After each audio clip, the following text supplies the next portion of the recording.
नमस्कार, हल्ला बोल टीवी देख रहे हैं आप। मैं हूं आपके साथ प्रियंका। बता दें कि कांग्रेस में सिंबल बटे जा रहे हैं, सीट बंटवारा भी हो गया है, लेकिन कांग्रेस के जिनको सीटें नहीं मिली है वो कांग्रेस के बड़े नेता बगावत करने को हो गए हैं तैयार। कल पटना के होटल मौर्या में प्रेस कॉन्फ्रेंस कर कांग्रेस के कुछ बड़े नेता प्रेस कॉन्फ्रेंस कर फोड़ सकते हैं बहुत बड़ा भांडा। क्या है ये पूरा मामला, इसी विषय पे और भी ज्यादा जानकारी देंगे हल्ला बोल टीवी के संपादक दीपक शर्मा। जैसा कि प्रियंका ने बताया कि सिंबल बांटने का दौर जारी है। अभी अभी जब प्रियंका बोल रही थी उससे कुछ मिनट पहले 2 सिंबल बांटे गए हैं कांग्रेस की तरफ से जी। कहलगांव सीट से प्रवीण कुशवाहा को सिंबल दिया गया है जी। और प्राणपुर सीट से तौकीर आलम को सिंबल दिया गया जी। कहलगांव सीट से कांग्रेस पार्टी ने प्रवीण कुशवाहा को उम्मीदवार बनाया है और प्राणपुर सीट से कांग्रेस पार्टी ने तौकीर आलम को उम्मीदवार बनाया है। अब सवाल है, ये जो नाम है, ये दोनों नाम कल वाली सूची में नहीं थे। कहलगांव से प्रवीण कुशवाहा का नाम मैंने अभी चेक किया, उस सूची में नहीं था। मतलब लगातार सिंबल बांटने का दौर जारी है जी। अब जो ये सिंबल बांटने का दौर जारी है, इसमें कांग्रेस के कई बड़े नेता ने सीधे सीधे यह आरोप लगाया है कि टिकटों की कालाबाजारी हुई है जी। और गड़बड़ी करके व्यक्तिगत निजी फायदों के लिए टिकट बांटे गए और इससे संबंधित जो भांडा है वो कल 12 बजे होटल मौर्या में फोड़ा जाएगा जी। और कल 12 बजे ये जो प्रेस कॉन्फ्रेंस होगी, इस प्रेस कॉन्फ्रेंस में कांग्रेस के कई जिलाध्यक्ष मौजूद होंगे, कांग्रेस के कई बड़े नेता मौजूद होंगे और सबूत दिए जाए कि कैसे कांग्रेस पार्टी के बिहार के कुछ नेताओं ने टिकट वितरण में गड़बड़ी की है, गड़बड़झाला किया है। और इससे मेरी बात हुई कांग्रेस के कुछ बड़े नेताओं से, उन्होंने हमें बताया कि ऐसे सबूत रखे जाएंगे जिससे पटना में नहीं, पटना से लेकर दिल्ली तक खलबली मच जाएगी।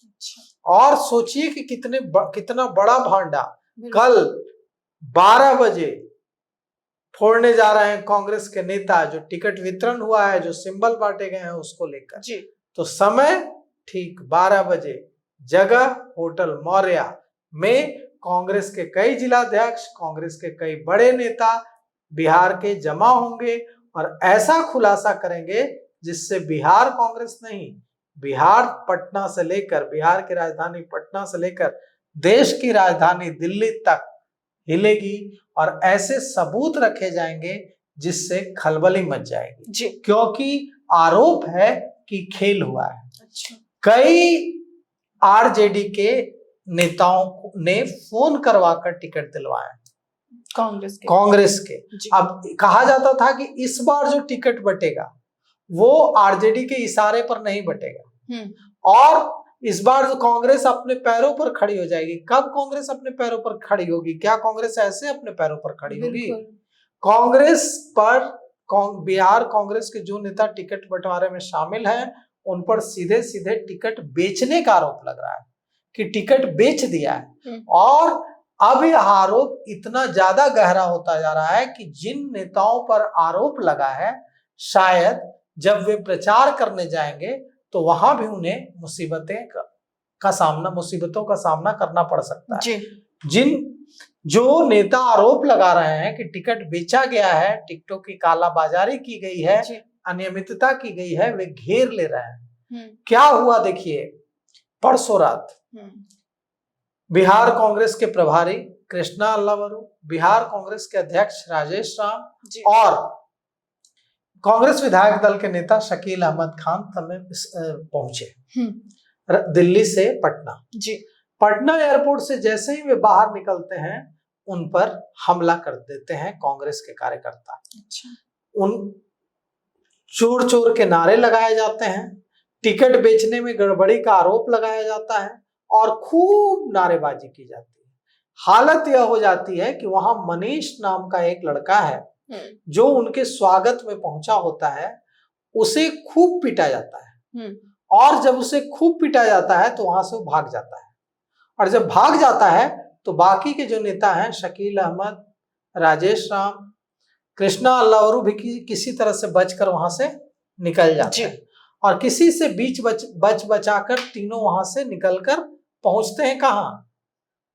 बिहार कांग्रेस के कार्यालय नहीं आते हैं, मुख्यालय नहीं आते हैं, सदाकत आश्रम नहीं आते हैं। मैं वहां उनका इंतजार कर रहा था कि आएंगे, वो चले जाते हैं गर्दनीबाग। उन्हें भय रहता है कि अगर वे सदाकत आश्रम आएंगे तो यहाँ उनका विरोध होगा, उनको फिर से उसी स्थिति का सामना करना पड़ सकता है जिस स्थिति का सामना करना पड़ा था पटना एयरपोर्ट के बाहर। अब वे लोग वहां से चले जाते हैं गर्दनीबाग, जो वॉर रूम है, जो पहले जो शकील अहमद खान कांग्रेस विधायक दल के नेता का आवास हुआ करता था जी, वहां जाकर टिकट बांटने का दौर शुरू होता है जी। लेकिन नाराज कार्यकर्ता वहां भी पहुंच जाते हैं और वहां भी हंगामा करना शुरू कर देते हैं, वहां भी बवाल काटना शुरू कर देते हैं और वहां से भी तमाम जो बड़े नेता हैं उनको निकलकर फरार होना पड़ता है जी। सारे नेता वहां से फरार हो जाते हैं और कार्यकर्ता मुर्दाबाद करते रहते हैं। अब सवाल यह उठता है कि यह तो हुई कार्यकर्ताओं की बात जी, जो कह सकते हैं बड़े नेता की जिनको टिकट नहीं मिलता है उनके समर्थक भावुक हो जाते हैं, वे मुर्दाबाद जिंदाबाद करते रहते हैं, ये सब तो होता रहता है। लेकिन कल जो होने वाला है उससे कांग्रेस दिल्ली तक हिलेगी, क्योंकि कल कांग्रेस के कई बड़े नेता, कई जिलाध्यक्ष, कई सबूतों के साथ सामने आने वाले हैं जी और हिलाने वाले हैं। अब सवाल यह उठता है कि देखिए क्या सबूत देते हैं और क्या उनके तरफ से खुलासा होता है। तो दिल थामकर कल 12 बजे का इंतजार कीजिए। कल 12 बजे हम आपको बताएंगे कि कहां कहां टिकट बिका है, कहां कहां टिकट बांटने में गड़बड़ी हुई है, क्या क्या अनियमितता हुई है। इन सारी जानकारी को लेकर हम कल 12 बजे आपके सामने हाजिर होंगे। तो सुना आपने कि कल 12 बजे कांग्रेस के बड़े नेता करने वाले हैं प्रेस कॉन्फ्रेंस और फोड़ सकते हैं बहुत बड़ा भांडा। हालांकि इन सबको लेकर आपकी क्या राय है हमें कमेंट बॉक्स में जरूर बताइएगा और इस पेशकश में इतना ही। आगे की खबर देखने के लिए बने रहे हल्ला बोल टीवी के साथ। धन्यवाद।